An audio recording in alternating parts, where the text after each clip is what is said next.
I'm in East Freetown, Massachusetts today with Brian Pickett. Yes. Brian's an engineer, works out of his house, and we're building this this wonderful shop out back.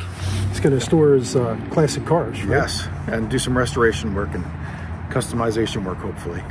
Yeah, so this is a typical small metal building. It's 30 foot by 60 foot. It's got R-panel siding with Kynar finish on it that'll last you a lifetime, a standing seam roof.